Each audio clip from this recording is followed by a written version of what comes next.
Ramavath Madhu trap చేశారు అని అంటున్నారు. ఇది ఎంతవరకు వాస్తవం? రమావత్ మధుని ఎందుకు ట్రాప్ చేస్తారు?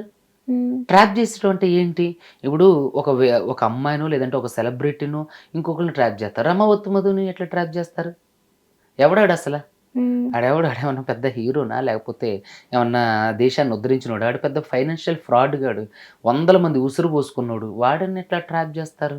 ఇది అది అసల ఆమోదయోగ్యం కాని మాట. అంటే నిన్న మనకి శివ చౌహాన్ ఎవరైతే ఉన్నారో మంగ్లీ బ్రదర్ నిన్న ప్రెస్ మీట్ పెట్టడం జరిగింది, మాట్లాడడం జరిగింది. అసలు అతని మాటలో ఎంతవరకు నిజం ఉందంటారు? ఒక్క మాటలో చెప్పాలంటే that was all credit goes to Mangli గారు. అంటే నోట్లు లెక్క మొత్తం పెట్టే మొత్తం ఫేసా అన్నారు. నోట్లు లెక్క పెట్టలేని ఫేస్ గాని ప్రెస్ మీట్ లో మాట్లాడే ఫేసా? ఓకే. అదే కదా! మొత్తం స్క్రిప్ట్ చదవద్దు శివ. హ్మ్. స్క్రిప్ట్ చదవద్దు నాన్న. హ్మ్. ఉన్నది వాస్తవం మాట్లాడు. అంటే హ్మ్. మీరు నవ్వుతున్నారు కాబట్టి నాకు నవ్వొస్తుంది. స్క్రిప్ట్ చదవద్దు. ఉన్నదే ఉన్నట్టుగా వాస్తవాన్ని తెలియజేయి. ఎందుకు ఓకే. ఫోటోలు తీసుకొస్తాను, ఆధారాలు తీసుకురా. మీకు అతనికి సంబంధం లేదన్నప్పుడు అతను ఏం చెప్తారు? ఆ రోజే మాకు పరిచయం అని అంటాడు.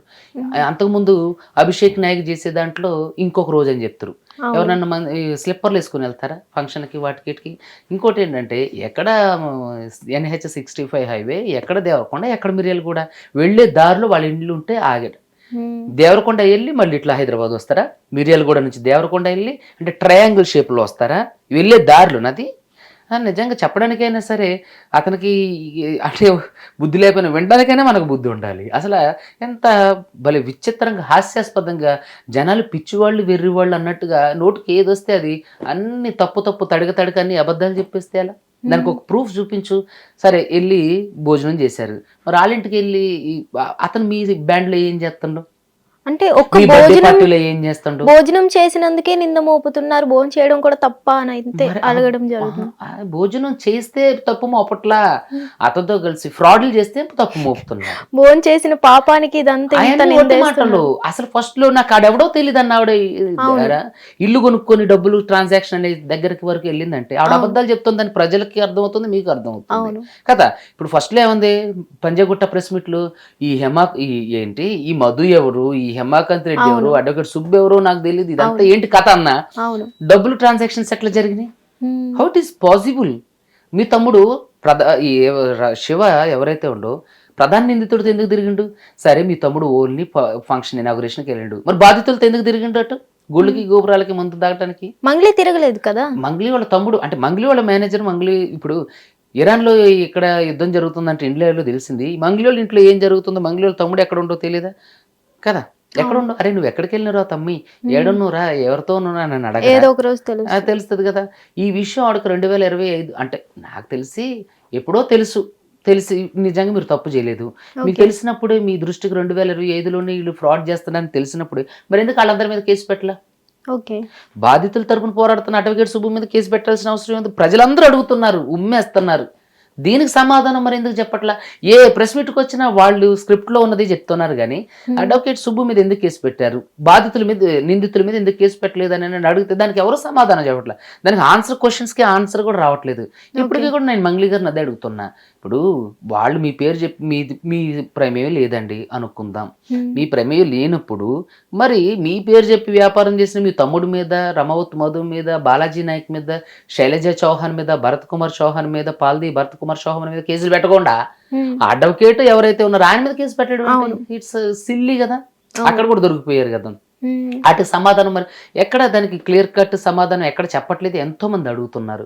ఓకే. మీడియా వాళ్ళు కూడా నిలదీస్తున్నారు. నిజంగా మీడియా వాళ్ళకి ఈ వేదికగా చాలా నమస్కారాలండి. ఎందుకంటే ఇంత పెద్ద స్కామ్ బయటకు రావడానికి మీడియానే ప్రధాన కారణం.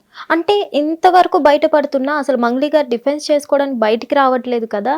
ఏ గట్స్‌తో వెనకుండి ఎవరైనా ఇదంతా నడిపిస్తున్నారంటారా? ఎందుకంటే ఆవిడకి చాలా మంది రాజకీయ నాయకులు పలుకుబడి ప్రమేయం. అంటే ఇందులో పొలిటీషియన్స్ హస్తం కూడా ఉందంటారా? ఆవిడకి సపోర్ట్ చేస్తున్నట్టే కదా.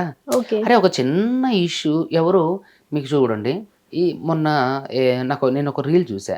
ఒక ఫేక్ పోలీస్ కానిస్టేబుల్ మన సెక్రటరియట్ ముందు నుంచొని రేవంత్ రెడ్డి గారిని అవును. కలవాలంటే నాకు ఫోన్ చేయండి, నేను అవును. మిమ్మల్ని తీసుకెళ్తాను అని టక్‌మని 2 రోజులు పట్టుకొచ్చి ఆడితో వీడియో రిలీజ్ చేపించినప్పుడు ఎంత పెద్ద ఇష్యూ జరుగుతుంటే పోలీసులు 5 నిమిషాల్లో ఛేదించలేరా? ఈ అకౌంట్‌లో ఎక్కడున్నాయి, ఎక్కడెక్కడ ఆస్తులున్నాయి, ఇయన్నీ సీజ్ హ్మ్. చేసి వాటన్నిటిని బాధితులకు పంచిన పోలీసులకి ఎంత పని? మరి ఎందుకని దీంట్లో ఇంతవరకు పురోగతి లేదు? నాకు డీజీపీ గారిని కలవడానికి 3 రోజులు పట్టింది, అయినా ఆయన కలవలేదు. ఈవిడ వెళ్ళి 2 గంటలు గంటలో వెళ్ళి డీజీపీ గారిని కలిసింది. సిపి సజ్జనర్ గారి దగ్గరికి వెళ్ళి చక్కగా కంప్లైంట్ ఇస్తుంది. అప్పుడు కూడా అడ్వకేట్ సుబ్బు మీద, హేమాకాంత్ రెడ్డి మీద ఇస్తున్నారే తప్ప అవును. ఎందుకని రామావత్ మధు మీద, తర్వాత బాలాజీ నాయక్ మీద, తర్వాత శివ వాళ్ళ తమ్ముడు శివ మీద, తర్వాత పాల్ది భరత్ చౌహాన్, శైలజ చౌహాన్, మిగతా వాళ్ళు కూడా ఉన్నారు. వాళ్ళ మీద ఎందుకు ఇవ్వట్లేదు నాకు అర్థం కావట్లేదు. ఏంటి దీంట్లోని ఆంతర్యం ఏంటి? ఒకవేళ వాళ్ళ మీద కేసులు పెడితే వాళ్ళు అసలు నిజాలు చెప్పేస్తారనా? ఓకే. ఎందుకు? దీనికి ఆన్సర్ చేయండి మంగ్లీ గారు. ప్రతి విషయానికి ఆన్సర్ చేస్తున్నారు, ఈ క్వశ్చన్కి కూడా ఆన్సర్ చేయండి.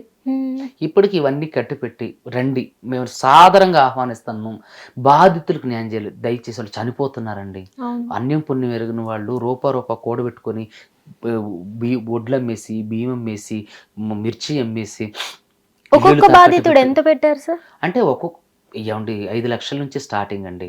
2 లక్షల వాళ్ళు కూడా ఉన్నారు. కోట్లు ఏంటంటే వీళ్ళందరూ అందరి దగ్గర కలెక్ట్ చేసిన కోట్లు అనిపిస్తాయి.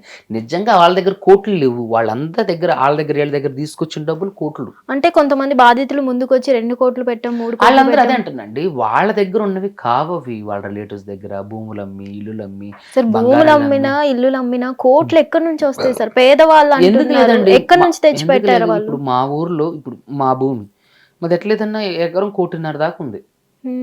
సత్తుపల్లి సిద్ధారం గ్రామం, ఖమ్మం డిస్టిక్ సత్తుపల్లి సిద్ధారం. ఎందుకు లేవు? బంగారు లాగా ఉన్నాయి. అది కూడా ఇంకోటి ఏంటంటే ఇప్పుడు ఈ పాల్తాండా కూడా, తర్వాత వద్దిపట్ల, ఆ దేవరకొండ, అవన్నీ కూడా మంచి వెంచర్ ఏరియా. అక్కడ మంచి కాస్ట్ ఉంటుంది. ఎందుకు ఉండదు? ఒక్కొక్కరికి ఇప్పుడు గిరిజనులకు పోడు భూములు ఉంటాయి. వాళ్ళు అంటే ఎప్పుడో వాళ్ళ తాతల కాలం నుంచి అడవిని కొట్టి చదువు చేసుకుని ఎకరాలు ఉంటాయి. ఎందుకు ఉండవండి అమ్ముకుంటే? అంటే కొంతమంది చూడడానికి కూడా మీడియా ముందుకు వస్తున్నారు కాబట్టి బాధితులు వాళ్ళ స్టైల్ కానీ ఏది చూసినా వీళ్ళు కోట్లు పెట్టారా అని చాలా మంది. వాళ్ళు ఒక్కళ్ళు పెట్టినవి కాదు, అందరి దగ్గర తీసుకొచ్చినవి. నేను వెళ్ళా కదండి ఇప్పుడు పాల్తాండాకి, నేను వెళ్తే అక్కడ అంతా కూడా చిన్న చిన్న గుడిసెలు, చిన్న చిన్న పెంకుటిళ్ళు, రోడ్డు సింగిల్ రోడ్డు అండి. ఒక ఆటో వెళ్తే ఇంకొక ఆటో ఎదురుగా వస్తే ఆ ఆటో వెనక్కి వెళ్ళడం, ఈ ఆటో వెనక్కి రావడం జరుగుతుంది తప్ప రెండు పక్క పక్కన వెళ్ళేంత కూడా లేదు. సో అంత గిరిజన ప్రాంతం. ఇప్పుడు ఎవరైతే ఈ బాధితులు ఉన్నారో వాళ్ళు 80% గిరిజనులే ఉన్నారు. దయచేసి ఆ విధంగానే సరే బాధితులకు హెల్ప్ చేయండి మంగ్లీ గారు ప్లీజ్. స్టార్టింగ్ లో ఉన్న బాధితులు, మీడియా ముందుకు వచ్చిన బాధితులు ఇప్పుడు ఎందుకు వాళ్ళు లేరు సార్? ఎందుకు లేరమ్మా? ఉన్నారు కదా. సిసిఎస్ లో కంప్లైంట్ పెట్టారు మంగ్లీ మీద, వాళ్ళ తమ్ముడు మీద, రమావత్ మధు మీద, బాలాజీ. వాళ్ళు ఇప్పుడు ఎందుకు మీడియా ముందుకు రావడం? వాళ్ళు ఇక్కడ కాదు, కర్నూలు, డోన్, ఆదోని వాళ్ళు మొన్నదాకా కూడా మీడియా ముందుకు వచ్చారు, చేశారు. ఇప్పుడు రమ్మన్నా వస్తారు. ఎందుకంటే పాపం వాళ్ళు ఎక్కడెక్కడ నుంచో వస్తారు. అమ్మ మీకు తెలీదు, సరిత గారి అని ఒక ఆవిడ ఉంది పాపం. ఆవిడ వరంగల్ కరీంనగర్ నుంచి వస్తుందండి. వచ్చి పొద్దున్నే వస్తుంది, సాయంత్రం వరకు ఉండి నైట్కే మళ్ళీ వెళ్ళిపోయి, సార్ ఇంట్లో పిల్లలు ఉన్నారు, మా హస్బెండ్ ఉన్నారు సార్, అక్కడ ఉండి మళ్ళీ పొద్దున్నే వచ్చేసి ఇక్కడ ఉంటారు. అంటే అట్లా ఎంతోమంది వేరే వేరే ప్రాంతాలు వాళ్ళు పిలిచినప్పుడు వస్తారు పాప. ప్రతిసారి వాళ్ళతో ఏంటి పని? సో ఇట్లా ఇది నిజంగా చాలా దౌర్భాగ్యం. వాళ్ళ డబ్బులు వాళ్ళకి ఇచ్చేస్తే కనీసం వాళ్ళ ప్రాణాలన్నా సరే, ఆస్తులు పోతే పోయినాయి. ఈ విషయంలో గట్ట మంగ్లీ గారు చొరవ తీసుకుని వాళ్ళకి హెల్ప్ చేయకపోతే వాళ్ళ గిరిజన బిడ్డలు 50 సంవత్సరాలు అభివృద్ధిలో నుంచి వెనక్కి వెళ్ళిపోతారు. వాళ్ళు మళ్ళీ అభివృద్ధిలోకి రావడానికి 50 ఏళ్ళు పట్టింది. అంటే ప్రత్యక్షంగాను పరోక్షంగాను వాళ్ళు అభివృద్ధి చెందకపోవడానికి కారణం మంగ్లీ గారే అవుతారు. దయచేసి ఆ విషయాన్ని కూడా గుర్తుపెట్టుకొని ఇక్కడ గిరిజనులు కాపాడండి. బాధితులు ఇంకెవరైతే 20% ఉన్నో వాళ్ళని కూడా కాపాడలేదు. అంటే సంపత్ నాయక్, ప్రత్యూష రాథోడ్ వీళ్ళిద్దరే ఎక్కువగా ప్రధానంగా మనకి కనిపిస్తున్నారు. వీళ్ళిద్దరే స్ట్రాంగ్ గా నిలబడి పోరాడుతున్నట్టు కూడా మనకు కనిపిస్తున్నారు. వీళ్ళు ఎంతవరకు పెట్టారు సార్? వాళ్ళు ఏం పెట్టలేదండి. వాళ్ళు బాధితుల తరపున పోరాటం చేస్తున్నారు అంతే. వాళ్ళు వాళ్ళ ఆలోచనలు, వాళ్ళ అభిప్రాయాలు ఏమైనా అయి ఉండొచ్చు, కానీ వాళ్ళు బాధితులకు హెల్ప్ చేస్తున్నారు. I really appreciate. అది నిజంగా మెచ్చుకోదగ్గ అంశం. ఒక గిరిజన బిడ్డ అయినప్పటికీ కూడా గిరిజనులు మోసం చేసినటువంటి అయినా, వాళ్ళు గిరిజనులు అయినా సరే, వాళ్ళు ఎస్టీ లంబాడాకి వారి సామాజిక వర్గానికి సంబంధించిన వాళ్ళు అయినా సరే, వాళ్ళు ధైర్యంగా వచ్చి పోరాటం చేస్తుంటే ఈ మంగ్లీ ఎంతోమంది పీడి బ్యాచ్ని పెట్టి వాళ్ళని బెదిరించడం, వాళ్ళ మీద బూతులు మాట్లాడడం, వాళ్ళు వ్యక్తిగతంగా వాళ్ళని అవమానించడం, క్యారెక్టర్ అసాసినేషన్ చేయడం, ఇలాంటివన్నీ చేపించింది. వాళ్ళు ఏం పెట్టకపోతే వాళ్ళకి ఏం అవసరం సార్ వచ్చి పోరాడడానికి? వాళ్ళు ఇప్పుడు మీరు చూసుకున్నట్టయితే సంపత్ నాయక్ గారు జనసేన పార్టీలో ఉన్నారు. అంతకుముందు తర్వాత మన ప్రత్యూష రాథోడ్ చూసుకున్నట్టయితే ఆ అమ్మాయి కూడా చాలా మంది ఆస్పిరెంట్స్ గురించి పోరాటం చేస్తుంది. ఏమంటే పోరాటం చేసేవాళ్ళు ఇప్పుడు నేను అంతకుముందు నుంచి కూడా ఎన్నో విషయాలలో పోరాటం చేశా. ఇప్పుడు కృష్ణకుమారి గారు ఉన్నారు, సోషల్ యాక్టివిస్ట్. వాళ్ళు ఎందుకు చెప్పారు అని అంటే అది వాళ్ళ బాధ్యత, వాళ్ళ నైతికత విలువలు అవి. సో వాళ్ళు మాట్లాడినప్పుడు వాళ్ళు ఎందుకు మాట్లాడారు అని అంటే అది వాళ్ళు అన్ని విషయాల గురించి మాట్లాడుతున్నారు. ఏది కొర్ర మోతీలాల్ నాయక్ లాంటి వాళ్ళు ఏదో సడన్గా మరి ఆ ప్రబుద్ధుడికి నేను చెప్తున్నా, ఎల్బీ నగర్లో ఒక విమెన్ని బ్రూటల్లీ పోలీస్ హెరాస్మెంట్ చేసినప్పుడు ఏ రంధ్రంలో దక్కండి కొర్ర మోతీలాల్ నాయక్? ఓకే. ఎక్కడికి వెళ్ళారు? ఆ రోజు నిలబడింది సుబ్బు. ఒక గిరిజన మహిళని పోలీస్ అంటే కస్టోడియల్ టార్చర్లో బయటకు వచ్చి మాట్లాడి వాళ్ళ మీద కంప్లైంట్లు చేసి వాళ్ళ పోలీస్ స్టేషన్కి వెళ్ళి ధర్నాలు చేసి పోలీస్ స్టేషన్లో ఆ అమ్మాయికి జరగాల్సిన న్యాయం జరిగి మీడియా వేదికలకు మాట్లాడాడు. మరి అప్పుడు వీళ్ళంతా ఈ పెయిడ్ బ్యాచ్ అంతా ఎక్కడికి పోయారు? ఇంకోటి ఏంటంటే నా స్నేహితులనే నాకు ఇప్పుడు వ్యతిరేకం చేసింది మంగ్లీ. ఉస్మానియా యూనివర్సిటీ ఇప్పుడు ఎవరైతే మాట్లాడిన విద్యార్థి నాయకులు ఉన్నారో వాళ్ళందరూ నా స్నేహితులు. శరత్ నాకు మంచి బెస్ట్ ఫ్రెండ్, మేము చాలా బాగా మాట్లాడుకుంటాం. సో ఈ రోజు ఈ పరిస్థితి వచ్చేసరికి ఇద్దరు మాట్లాడుకోలేనంత పరిస్థితి అయింది. ఆఫ్టర్ ఈ కేసు తర్వాత కూడా మీ మీద థ్రెట్ అనేది పెరిగిందండి. ఓకే. ఎవరైనా బెదిరిస్తున్నారా స్టిల్ ఇప్పటికీ? అంటే ఇప్పటికీ కూడా బెదిరిస్తున్నారు అని అంటే ఫోన్ కాల్స్లో, తర్వాత ఇండైరెక్ట్గా. అదే చెప్తున్నా కదా, నా స్నేహితులతోనే నాకు చెడిపోయింది, స్నేహం చెడిపోయింది. సో నేను అదే చెప్తున్నా, ప్రతి విషయంలో కూడా నేను ఏమంటానంటే ఆవిడ ఈ కేసులో ఎవరైతే మాట్లాడుతున్నారో వాళ్ళని డీఫ్రేమ్ చేయడానికి, క్యారెక్టర్ అసాసినేషన్ చేయడం, వాళ్ళ మీద వేరే వ్యక్తులతో మాట్లాడించడం, డబ్బులు ఇచ్చి మరి వాళ్ళని మీరు నా కోసం మాట్లాడమని చెప్పడం, ఆవిడ మీద చేసిన ఇంటర్వ్యూలు ఎవరన్నా ఉంటే వాళ్ళతో మాట్లాడి డిలీట్లు చేయడం, ఇవన్నీ చేస్తున్నారు తప్ప ఎప్పుడు కూడా ఆవిడ బాధితులకు న్యాయం చేసే వైపుకి లేరు. స్టేట్మెంట్లు మాత్రం భారీగా ఇస్తారు, నేను అండగా ఉంటా. మరి చనిపోయిన వాళ్ళ ఇంటికి ఎందుకు వెళ్ళి పరామర్శించడానికి ఎందుకు వెళ్ళా మంగ్లీ గారు? కనీసం ఒక వీడియోని ఎందుకు రిలీజ్ చేయలే? ఒకళ్ళకి ఇప్పుడు ఇన్ని మాట్లాడిన తర్వాత ఇప్పుడు రిలీజ్ చేస్తారేమో, ఏ దొంగలు పడ్డ 6 నెలలకు కుక్కలు మరిగినట్టు ఇప్పుడు రిలీజ్ చేస్తారేమో. నేను ఏమంటానంటే నిజంగా మీరు ఏ తప్పు చేయకపోతే రండి, నేను ఒక బ్రదర్గా మా ఇంటి ఆడపడుచుగా మిమ్మల్ని గౌరవిస్తా, ఒక బ్రదర్గా నేను మిమ్మల్ని గౌరవిస్తా, రండి బాధితులకు న్యాయం చేద్దాం అంతే. ఓకే. సరే, ఈ కేసు రాకముందు మంగ్లీతో మీకు ఏమైనా పరిచయం ఉంది? లేదండి, నాకు అసలు ఆవిడ ఎవరో కూడా తెలియదు. ఓకే. కేసు వచ్చిన తర్వాత కూడా నేను ఆవిడతో ఎప్పుడు మాట్లాడడానికి ప్రయత్నం చేయలేక కోర్టుకు వెళ్ళబోతున్నాను అన్నప్పుడు మాత్రం అసలు ఏంటో తెలుసుకుందాం అని చెప్పి కార్తీక్ కొడగండ్ల మ్యూజిక్ డైరెక్టర్ గారితో మాట్లాడించిన తప్ప నేను ఎప్పుడు ఆవిడకి ఫోన్ చేయాలి. ఆవిడ నాకు చాలాసార్లు చేసింది, అంతకుముందు అసలు మాకు పరిచయం లేదు, ఆవిడ ఎవరో నాకు తెలియదు. మంగ్లీ గారు మీ మీద కొన్ని ఆరోపణలు చేయడం జరిగింది కదా, శ్రీముఖి అంటే మీకు క్రష్ అని. అసలు శ్రీముఖికి మీకు ఉన్న సంబంధం ఏంటి సార్? చూడండి, ఇప్పుడు ఆవిడ ఒక బంజారా బిడ్డ. ఆవిడ ప్రెస్ మీట్ పెట్టి వద్దు అన్నా, నా కుటుంబాన్ని తీసుకురండి అన్నా, మా చెల్లిని వద్దు అని, మరి నువ్వెట్లా ఒక బంజారా బిడ్డని దీంట్లోకి లాగే? నీతో అన్నాను నేను పలానోళ్ళు అంటే క్రష్ అని. నేను ఆవిడ పేరును కూడా ప్రస్తావించాను, ఎందుకంటే అది తప్పు. నేనేమన్నా చెప్పాను నీతో? మనం కలిసింది ఒకరోజు, అది 4 గంటల కేసు గురించి మాట్లాడినావు. నా క్యారెక్టర్ అసాసినేషన్ ఎందుకు చేస్తున్నావు నువ్వు తప్పించుకోవడానికి? మరి నువ్వు వేరే ఆడబిడ్డలను కూడా రోడ్డు మీదకి లాగేస్తావా? అది ఎంత తప్పు అండి. సో ఇప్పుడు దాన్ని బట్టే చూస్తే అర్థమవుతుంది కదా తను ఎంత గొప్ప మనస్తత్వం, అంటే సామాజిక విలువలు కలిగిన ఆవిడలాగా. సో ఇదంతా ఏంటంటే కావాలని జరుగుతున్నటువంటి ఒక కుట్ర. ఓకే. సో మీరు బిగ్ బాస్ కి వెళ్ళడం కోసమే ఇదంతా చేశారని చెప్పండి. బిగ్ బాస్ లో నేను ఎన్నోసార్లు ఇంటర్వ్యూకి వెళ్ళానండి. బిగ్ బాస్ టీం అంతా నాకు బాగా పరిచయం. కొన్ని కారణాల వల్ల వెళ్ళలేదు. నేనేమంటానంటే వాళ్ళే కొన్ని కారణాల వల్ల ఆపారు, తీసుకోలేదు. సో అలాంటప్పుడు నాకు కొత్తగా వెళ్ళేది ఏముందండి. ఒకవేళ ఈ సీజన్ కి అవకాశం వస్తే ఖచ్చితంగా వెళ్తాను, ఎందుకంటే అది ఒక మంచి ప్లాట్ఫామ్. చాలా మందికి తెలుసు. ఇప్పుడు చాలా మంది ఎక్కడ చూసినా సార్ నమస్కారం సార్, మీరు బాధితుల కోసం చాలా బాగా పోట్లాడుతున్నారు సార్, కొట్లాడుతున్నారు సార్, ఇప్పటికే చాలా మంది మాట్లాడుతున్నారు. సో దానివల్ల ఇంకా చాలా మందికి తెలుస్తా. దాంట్లో తప్పే ఉందండి. ఇప్పుడు నేను అది నా పర్సనల్, అది నా వ్యక్తిగతం. నేను వృత్తిపరంగా న్యాయవాదినైనా, నేను మంచి డాన్సర్ని, మంచి సింగర్ని, మంచి యాక్టర్ని. నేను ఇప్పుడు కాదు, నా చిన్నతనం నుంచి కూడా నేను ఒక 100 నాటకాలు ఆడుంటానంటే చాలా మందికి తెలియదు.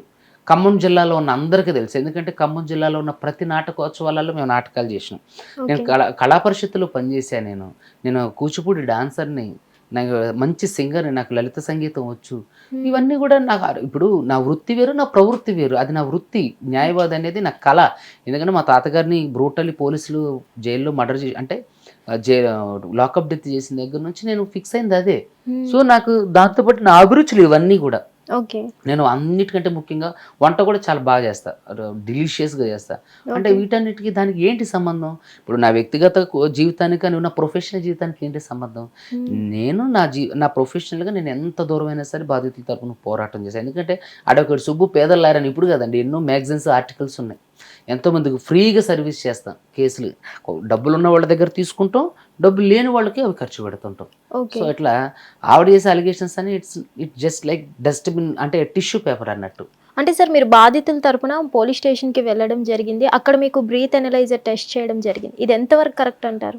మీరే అన్నారు కదా ఎంతవరకు కరెక్ట్ అని. అసలు ఆ అంటే రోజు మంగ్లీ మీరు గారు నిజంగా చేసినట్టు తాగే వెళ్లారా? ఏమండి తాగింది ఏమండి ఇప్పుడు ఎంతో మందికి న్యాయం చేసే అడ్వకేట్లు తాగి పోలీస్ స్టేషన్కి వెళ్తారా? మాకు ఆ మాత్రం ఇంగితం ఉండదా? హ్మ్. ఇదేంటంటే ఎప్పుడైతే సిపి సజ్జనారాయణ గారిని కలిశారో ఆవిడ, హ్మ్. ఇక అప్పటి నుంచి సీన్ రివర్స్ అయింది అన్నట్టు. ఆవిడ ఓకే. పోలీసులను కూడా మ్యానిపులేట్ చేయగల సత్తా ఉంది. చూడండి నేను అదే చెప్తున్నాను కదా, నేను డీజీపీ గారిని కలవడానికి 3 రోజులైనా సరే నాకు అపాయింట్మెంట్ దొరకలేదండి. ఆవిడ ఓకే. 2 గంటలు వెళ్ళి కలిసి వచ్చేసింది. హ్మ్. డీజీపీ గారు నా పేరు ఫస్ట్ అపాయింట్మెంట్ ఇచ్చారు, లోపలికి వెళ్ళా. అప్పుడు ఒక స్లిప్ లాంజ్లో కూర్చోబెడతారు, ఒక స్లిప్ తీసుకొచ్చి వాళ్ళ సెక్యూరిటీ కానిస్టేబుల్ వస్తారు, ఒక స్లిప్ ఇస్తారు రాయమని. అది ఓకే. తీసుకెళ్లి డీజీపీ గారు చుట్టంతో మళ్ళీ తర్వాత 2 రోజుల తర్వాత రమ్మని చెప్పి ఇదిగోండి నాకు ఇది ఒక నంబర్ ఇచ్చారు, స్టిల్ ఇప్పటి వరకు కూడా ఎత్తల. అంటే ఇందులో డీజీపీ గారు అంటే ఎందుకు ఇవి అన్ని చేస్తున్నారు, ఈ నంబర్ ఇచ్చారు, హ్మ్. దీనికి కాల్ చేయండి అని. గత 10 రోజుల నుంచి కొడుతూనే ఉన్నా. ఇప్పుడు కూడా కావాలంటే మీ మీడియా సమక్షంలో ఇప్పుడు చేస్తా, ఒకసారి ఎత్తుతారేమో చూడండి. ఓకే. ఎందుకు ఇచ్చారు మరి ఈ నంబర్ నాకు? అంటే దేన్ని ఉద్దేశించి ఇచ్చారు? ఎందుకు నా టైం వేస్ట్ చేస్తున్నారు? రేపు పొద్దున్న నిజంగానే ఒక అడ్వకేట్ అట్లే వాళ్ళ అన్నయ్య మీద దగ్గర నుంచి నాకు థ్రెట్ ఉందని చెప్పి పోలీసులకి ఇస్తే అసలు పట్టించుకోవాలని చంపేశారు. ఇప్పుడు రేపొద్దున నాకు కూడా అలాంటిది ఏదన్నా అయితే దానికి ఎవరు రెస్పాన్సిబిలిటీ? ఇదిగోండి తెలంగాణ డీజీపీగా ఆఫీస్లో ఉన్నటువంటి సీసీ గారిది. ఇప్పుడైనా ఎత్తారో చూడండి. మీ మీ మీ మీ సమక్షంలో చేస్తా. గత 10 రోజుల నుంచి చేస్తున్నా. ఏది నాకు సెక్యూరిటీ అలర్ట్ చేసే విషయం గురించి. ఓకే. నా పేరు చూడడంతో రిజెక్ట్ చేశారు అపాయింట్మెంట్. ఎన్నిసార్లు చేశాను డీజీపీ గారు చూడండి, 040 డీజీపీ గారు ఆఫీస్ నెంబర్ ఇది. మీరు వెళ్ళండి 2 రోజుల్లో మీకు అపాయింట్మెంట్ ఫిక్స్ చేసి చెప్తామని అన్నారు. ఇప్పటికి ఫోన్ చేసినా ఎత్తట్ల. ఓకే. ప్రజలందరూ గమనించండి. ఇప్పటికి అంటే దీనిలోని ఆంతర్యం ఏంటి? రేపొద్దున నాకు ఏదన్నా అయితే ఎవరు దానికి రెస్పాన్సిబిలిటీ? అంటే పేదల తరపున మాట్లాడేటటువంటి అడ్వకేట్లకు రక్షణ లేదా? హ్మ్. ఇప్పటికీ ఎత్తట్ల. అంటే మీరు దీనికి సంబంధించి కేస్ కూడా ఫైల్ చేయడం జరిగింది కదా అవును. సిఐ గారి మీద. సో ఎంతవరకు వచ్చింది సార్ ఇది? ఇంకా ఆఫ్టర్ వెకేషన్ వేశారు. హ్మ్. శాఖాపరమైన చర్యలు తీసుకోమని చెప్పి కోర్టులో వేయడమే కాకుండా డీజీపీ గారికి, కమిషనర్ గారికి కూడా సీఏ గారి మీద కంప్లైంట్లు ఇచ్చున్నా. హ్మ్. వాటి మీద కూడా ఇగో ఈ రోజే మెసేజ్ వచ్చింది. రివర్స్ కౌంటర్ వేయడం ఏమి? ఆహా లేదండి. ఏమన్నా చేస్తారు వాళ్ళు, వాళ్ళ దగ్గర ఆధారాలు ఏమున్నాయి? ఓకే. ఇగోండి ఈ రోజే వచ్చింది మెసేజ్.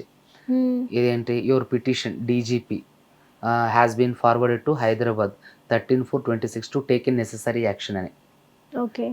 టీఎస్ఈ కాప్ నుంచి వచ్చింది మెసేజ్ ఇది. సో ఏం జరుగుతుందో చూద్దాం. హ్మ్.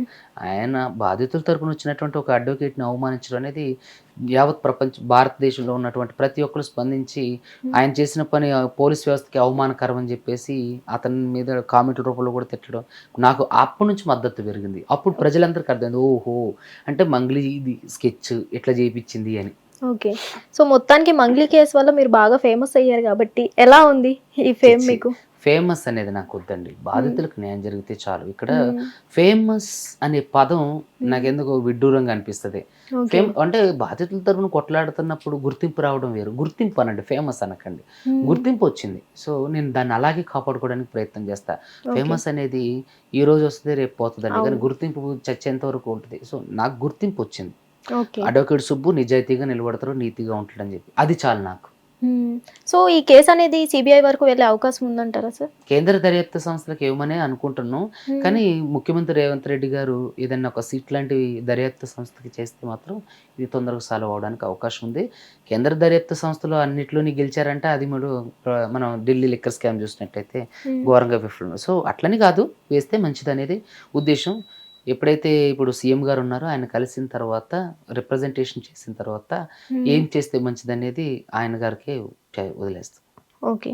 ఫైనల్‌గా బాధితులు వర్సెస్ నిందితుల్లో ఎవరు గెలిచే అవకాశం ఉందంటారు? బాధితులే గెలుస్తారు. ఓకే. ఎప్పుడు కూడా వాళ్ళ దగ్గర ఆధారాలు ఉన్నాయి. న్యాయం న్యాయం జరుగుతుందంటారా? 100% జరుగుతుంది. అడ్వకేట్ సుబ్బు న్యాయం జరిగేంత వరకు ఉంటాడు. ఒకవేళ మేబీ ఈ కేసులో నుంచి వాళ్ళు నన్ను పక్క తప్పిస్తే తప్ప ఏదన్నా చేసి హ్మ్. నేను ఉంటే మాత్రం 100% దీంట్లో ఖచ్చితంగా న్యాయం అంటే చేస్తాను. మీరు సీఎం గారిని కలవబోతున్నారు అంటున్నారు. అతనేమైనా చెప్తే మీరు తప్పుకునే ప్రయత్నం చేస్తారా? ఎందుకు సీఎం గారు చెప్తారు? ఆయనకేంటంటే అవసరం? హ్మ్. చిచ్చి అలా జరగరు. ఇందులో పోనీ ఫ్యూచర్‌లో భయపడి థ్రెటనింగ్ ఉందంటున్నారు కాబట్టి భయపడైనా తప్పుకుంటారా? భయపడను. ఎందుకంటే నా రక్తంలో లేని మా నాన్నగారు ఒక మంచి పోరాట యోధుడు. మా ఓకే. తాతగారు ఒక మంచి పోరాట యోధుడు, డోలా ముత్తయ్య గారు. మా నాన్నగారు సింగపోగు లక్ష్మి గారు ఒక మంచి పోరాట యోధుడు. ఆయన ఎప్పుడు మాకు తినడానికి తిండి లేకపోయినా సరే మేము ఎవరికి బానిసల్లాగా ఉండలేదు. మేము ఎప్పుడు ఓకే. కూడా ఫైటే చేస్తాం. హ్మ్. చిన్నప్పుడు నా ట్రాక్ రికార్డు కూడా అంతే. ఓకే. మా ఖమ్మం జిల్లా సత్తుపల్లి మండలం సిద్ధారం గ్రామం. హ్మ్. సిద్ధారం గ్రామంలో ఎంక్వైరీ చేయండి. అడ్వకేట్ సుబ్బు అంటే అమ్ము వాడి జోలికి వెళ్ళొద్దురా నాయన అని అంటారు. అంటే ఓకే. నేను తప్పు చేయను, చేసేవాడిని వదిలిపెట్టను నా దగ్గరకు వస్తే. Okay sir. చూద్దాం మరి ఈ కేసు ఎంతవరకు సాగుతుంది. నిందితులు వర్సెస్ బాధితుల్లో బాధితులకి న్యాయం జరుగుతదా లేదా అనేది చూద్దాం. మీ చేతుల్లో ఉంది నా ఎక్కువగా. చేతుల్లో లేదండి, ప్రభుత్వాల చేతిలో ఉన్నాయి. నా చేతిలో ఉన్నంత వరకు నేను చేస్తాను. మీరు చూస్తూనే ఉన్నారు. అవును. ప్రభుత్వాల చేతిలో, కోర్టుల చేతిలో ఉన్నాయి. Thank you so much sir. Thank you. Hit TV app ఇందులో short news, live news, entertainment shows, movies, digital magazines తో పాటు మీ జిల్లా వార్తలను కూడా ఫ్రీగా చూడొచ్చు. ఇంకెందుకు ఆలస్యం, వెంటనే హిట్ టీవీ యాప్ ని డౌన్లోడ్ చేసుకుని ఫ్రీగా ఎంటర్టైన్మెంట్ పొందండి. Hit TV app. Hit TV app. Hit TV యాప్ని ఫ్రీగా డౌన్లోడ్ చేసుకొని ఎంజాయ్ చేయండి. మీకు నచ్చిన ఎంటర్టైన్మెంట్ కోసం హిట్ టీవీ యాప్ ని ఫ్రీగా డౌన్లోడ్ చేసుకుని ఎంజాయ్ చేయండి. హిట్ టీవీ యాప్ని డౌన్లోడ్ చేసుకుని ఆస్వాదించండి, ఆశీర్వదించండి. ఇంతమంది సెలబ్రిటీలు హిట్ టీవీ యాప్ ని డౌన్లోడ్ చేసుకోండి అని చెప్తున్నారంటే ఎంత మంచి యాప్ ఆలోచించండి. అమెరికా అమెరికా అమెరికా అమెరికాలో చదవాలనుకునే వాళ్ళకి విశ్వసనీయమైన పేరు మన శౌర్య కన్సల్టెన్సీ.